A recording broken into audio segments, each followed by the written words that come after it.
Olá, queridos amigos do Grupo de Reflexão Bíblica São Jerônimo. Hoje, 3 de abril, celebramos a quarta-feira da oitava de Páscoa. Eu lhes convido a refletir sobre o Evangelho que se encontra em Lucas 24, versículos 13 a 35. É a narrativa do encontro de Jesus com os discípulos que caminhavam de Jerusalém ao povoado de Emaús. Trata-se de um texto extenso, rico em detalhes que o nosso tempo não permite explorar em sua totalidade. Por isso, proponho que fixemos nosso olhar e atenção em Jesus e em seu papel central nesta narrativa. Vamos observar seus gestos e palavras. O contexto é o caminho de Jerusalém a Emaús, distantes 11 quilômetros. No texto de Lucas, Jerusalém tem uma importante função teológica. É o lugar onde acontecem os principais eventos salvíficos, e aqueles discípulos estavam se distanciando daquele lugar de salvação. É então quando Jesus entra em cena, de forma explícita, pois já estava presente desde o início de forma implícita, como aquele sobre quem os discípulos conversavam pelo caminho. Esse caminho, mais que um espaço físico, é um lugar teológico de encontro com o ressuscitado. Fixemos nosso olhar em Jesus. O que ele faz e o que ele diz? Vamos concentrar as palavras e gestos de Jesus em 7 grandes movimentos, que são: aproximar-se dos discípulos, primeiro movimento. Segundo, caminhar com eles. Terceiro, questioná-los. Quarto, escutá-los. Quinto, explicar-lhes as Escrituras. Sexto, entrar para ficar com eles. E sétimo, desaparecer da vista deles. No primeiro movimento, Jesus se aproxima. Essa é a primeira ação atribuída a ele, o gesto de se aproximar, de ficar perto. No relato, vamos perceber que, de forma gradual, Jesus se aproxima não só fisicamente, mas intimamente dos discípulos, ainda que estes não o reconheçam, mesmo olhando para ele e escutando a sua voz. O segundo movimento é caminhar com eles.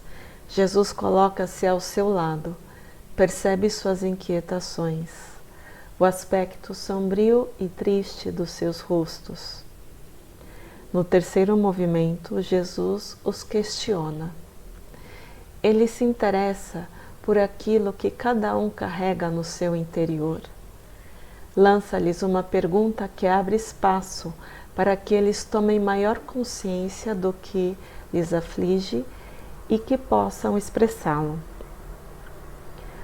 Num quarto movimento, Jesus os escuta. Escuta seus pontos de vista, como eles compreendiam o que tinha acontecido com Jesus, o grande profeta poderoso que havia morrido na cruz. Parece que aqueles discípulos ainda buscavam entre os mortos aquele que está vivo. E Jesus, com atenção, escuta suas expectativas e frustrações. No quinto movimento, Jesus lhes explica as Escrituras. Começa repreendendo-os por causa de sua lentidão e falta de inteligência para compreender a ação de Deus justamente mediante aqueles acontecimentos que tanto os perturbava. E começa a interpretar os próprios sofrimentos e a própria morte como cumprimento daquilo que Deus revelara em sua palavra ao longo da história, pela lei e os profetas. E temos então o sexto e o sétimo movimentos, aos quais eu quero dar um maior destaque. No versículo 29, o evangelista nos informa que Jesus entra para permanecer com eles, para ficar com eles. E no versículo 31 temos o 7º movimento. Jesus desaparece da vista dos discípulos. Neste versículo, nós temos o adjetivo grego que significa invisível. É o adjetivo aphantos. Este adjetivo é muito importante, pois significa que aquela pessoa, isto é, Jesus, não pode mais ser vista. Não quer dizer que esteja ausente, mas sim que não pode ser mais visto pelos discípulos. Quando finalmente os olhos dos discípulos o reconhecem, Jesus desaparece da vista deles. Agora eles já o enxergam com a fé em seu novo modo de presença.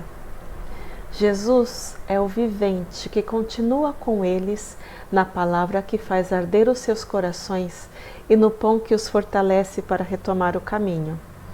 Este encontro com o vivente faz com que os discípulos, frustrados em suas expectativas, se tornem alegres testemunhas daquele que vive, Jesus de Nazaré, o crucificado ressuscitado.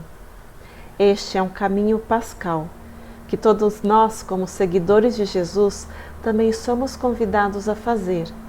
Deixar que Ele se aproxime e caminhe conosco, nos questione e nos escute, entre para ficar conosco e permaneça em seu novo modo de presença na palavra e na Eucaristia. Apenas quem faz essa experiência do caminho pode se tornar testemunha do vivente, do ressuscitado. E Jesus não precisa de soldados que o defendam, mas de testemunhas que anunciem que Ele vive. Essa é a nossa missão na Igreja e na sociedade de hoje, ser testemunhas do Evangelho da vida. O nosso tempo vive dolorosas experiências de morte, violência social, fome, desigualdade, guerras, enfim. Nosso mundo precisa de palavras e gestos que gerem vida. Queridos irmãos, desejo a todos uma feliz Páscoa. Um abraço e até a próxima.